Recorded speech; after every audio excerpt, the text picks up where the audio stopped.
Nepal police के हवलदार post में कार्यरत राम विनय यादव जी सप्तरी जिला के निवासी छथि। राम विनय जी ब्रह्मा विष्णु महेश दुर्गा जी के पूजा आ हनुमान जी के व्रत साधना करैत रहलखिन। मुदा ई भक्ति साधना सब करते करते हुनका आँखि के समस्या भेल आ हुनका दारू गुटखा के कुलत सेहो लाग गेल। एही बीच में एक दिन हुनका ज्ञान गंगा पुस्तक मिलल आ ओ पुस्तक पढ़ला से हुनका संत रामपाल जी महाराज के बारे में जानकारी प्राप्त भेल।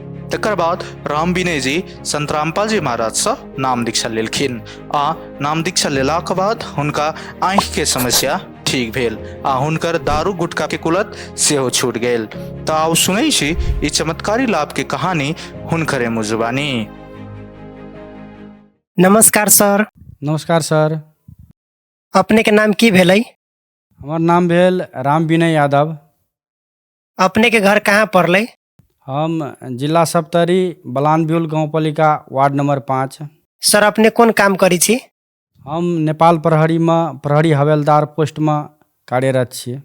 संत रामपाल जी महाराज से नाम दीक्षा अपने कहिया लेली?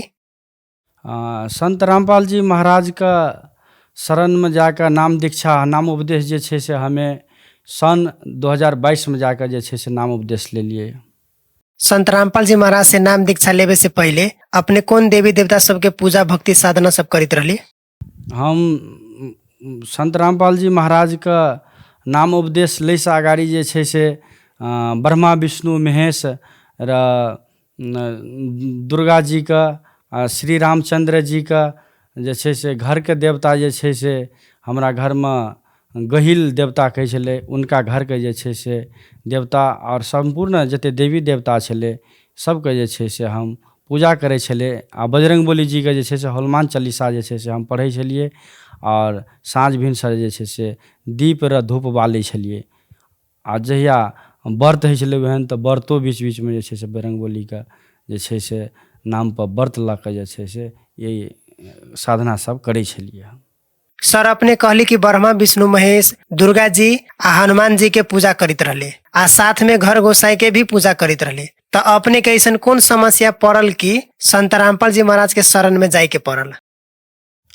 हमें जे छै से नेपाल प्रहरी में कार्यरत छलिए। सिरहा जिला लहान नगर पालिका 13 प्रहरी चौकी पक्की टोल भन्ने जगह छलै। ओहि चौकी में जे छै से हम कार्यरत छलिए र वही कार्यरत स्थान में जे छै से प्रहरी जवान धर्मदेव दास जी जे छलै संत रामपाल जी महाराज के शिष्य र उनका द्वारा जे छै से हम ज्ञान बुझै ले कहलकै जे छै से अपने जे छै से ज्ञान गंगा किताब पढ़ू र कदी जीने के राह पढ़ू, गीता तेरा ज्ञान अमृत पढ़ू। हम जे छै से ई किताब सब जे छै से पढ़ऽ लगलिए र मोबाइल में जे छै से सत्संग और सुनऽ लगलिए। तो ई सत्संग सब सुनला के बाद में जे छै से हमरा ज्ञान प्राप्त भेलै संत रामपाल जी महाराज का। तो हम जे छै से तकर बाद जे छै से हमरा एहन समस्या सब फेर दोहरलै, आँखा के जे प्रॉब्लम सब छलै। तब ई जब बलझलै आँखा के समस्या तो हम चौधरी आँखा अस्पताल में जाकर हम फिर उपचार करबै लए गेलिए। तो डॉक्टर के देखेलिए आँखा, तो डॉक्टर कहलकै जे अहाँके आँखा के बहुत भारी समस्या छै। अहाँके बायाँ आँखि के जे छै से रेटिना 5% मात्रे छै। तो हम जे छै से हमर आँखि के जे छै से देख के जे छै से रेफर कए देलकै ऑपरेशन के लागी विराटनगर। तो हम विराटनगर जे छै से आँखा नानी विशेषज्ञ डॉक्टर के यहाँ हम नहीं पुगि कऽ हम जे ज्ञान समझ रहिए तत्वदर्शी संत रामपाल जी महाराज का। तो हम ई ज्ञान समझल कि समझ के जे छै से हम पुनः गेलिए, हम ओहि भगत जी से मिललिए। हम कहलिए चलू जे हमरा संत रामपाल जी महाराज का शरण में नाम उपदेश हमरा दिया दिया, हम भक्ति करबै जे हमर आँखा के समस्या दूर भए जेतै कहि कऽ। तो हमरा नाम उपदेशी धर्मदेव दास जे छै से हमरा जे छै से लऽ कऽ सप्तरी के नामदान केंद्र पर आयल राजविराज आ हमरा नामदान केंद्र पर लाबि के जे छै से नाम उपदेशी दिएलक आ नाम उपदेशी ला के जे छै से हम अपना भक्ति मार्ग में लागलू र अपना भक्ति करल लगलिए। संत रामपाल जी महाराज से नाम दीक्षा लेला के बाद में श्रद्धालु सबके बहुते लाभ प्राप्त होइ छै, तऽ अपनहु के कोनो प्रकार के लाभ प्राप्त भेल? जी, हमर लाभ परमात्माके जे छै से दयासँ बहुत लाभ प्राप्त भेलै। सर्वप्रथममे तऽ खैनी खाइ छलिए, गुटखा खाइ छलिए, मदिरा खाइ छलिए, विभिन्न प्रकारके बुराइ सब सोचै छलिए, से सम्पूर्ण सब जे छै से हम त्याग कऽ तत्वदर्शी संत रामपाल जी महाराजके वाणी द्वारा जे छै से सम्पूर्ण बुराइ त्याग कऽ जे तत्वदर्शी संत रामपाल जी महाराज जे छै से हमरा भक्तिके पौधा आत्मामे लगा देलकै और सद्भक्ति मार्गमे जे छै से लगा देलकै। सर्वप्रथम तऽ हमरा एक नम्बरमे ओ लाभ भेल।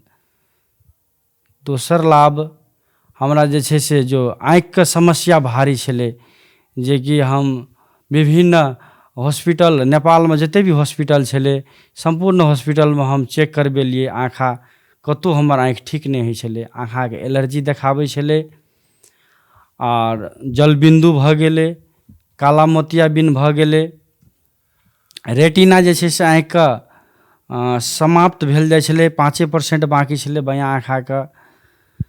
तकर बाद जे छै से हम संत रामपाल जी महाराजके शरणमे जाके जे छै से हम भक्ति करऽ लगलिए, नाम उपदेश लऽ कऽ। तऽ ई भक्तिसँ जे छै से हमरा जब 18-19 दिन भक्ति केलिए तऽ ई संत रामपाल जी महाराजके भक्ति द्वारा जे छै से हमरा ई लाभ भेल, जे कि हम फेर पुनः हमरा मनमे लागलै कि जे रेफर कऽ देने छै चौधरी आँखा अस्पतालके डॉक्टर साहब, ओ रेफर पुर्जा लऽ कऽ हम पुनः फेर जाइ छिए चेकअप कराबै लए जे केहन अवस्था छै। डॉक्टरके पुनः चेक करबै छलिए तऽ हमरा जे छै से ई रिपोर्ट देखलकै, आँखिके देखलकै, तऽ ओ ठीक भेल देखलकै। तऽ ठीक भेल देखलकै तऽ हमरा आश्चर्य मानै छलै जे केनाके ठीक भऽ गेलै। तऽ फेर जे छै से हम जे छै से कहलिए जे तत्वदर्शी संत रामपाल जी महाराजके शरणमे हम भक्ति करि रहल छिए, तऽ हमर ओहि लऽ कऽ जे छै से साधना अनुकूल भक्ति करै छिए तऽ हमर ठीक भेलै कहिके कहलिए। तऽ कहलकै हमरा ओहिकर विश्वास नहि लागै छै, फेर अहाँ 15 दिनमे आउ। तकर बाद हम जे छै से फेर चलि गेलिए घर अपन, आ तकर बाद 15 दिनमे फेर एलिए। तऽ 15 दिनके बादमे फेर चेक करेलिए तऽ फेर पुनः जे छै से ओ 3टा रोग सब नहि देखै छलै आँखिमे। तकर बाद फेर कहलकै जो 1 महीनामे आबिअ। तकर बाद फेर हम 1 महीनामे एलिए। तऽ 1 महीनाके बाद जे एलिए तऽ फेर हमरा पुनः डॉक्टर जे छै से चेक केलकै, तऽ हमर रिपोर्ट देखलकै, आँखा देखलकै। तऽ ई समस्या सब, ई तीनोटा समस्या जे छै से हमर नहि देखलकै।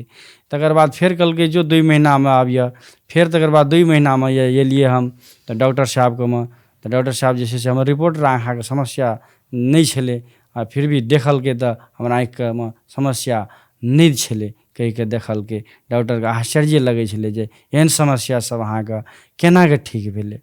तऽ हम पटक कहै छलिए तत्वदर्शी संत रामपाल जी महाराजके शरणमे हम नाम उपदेश लेने छिए और हम भक्ति कर रहल छिए, भक्ति द्वारा हमर जे छै से ठीक भेलै कहिके हम जे छै से डॉक्टर साहबके कहलिए। एक दिन हम जे छै से हमर श्रीमती और हम मोटरसाइकिलमे सत्संगमे राजविराज नामदान केन्द्रपर आबि रहल छलिए। बिशनपुरमे जाके जे छै से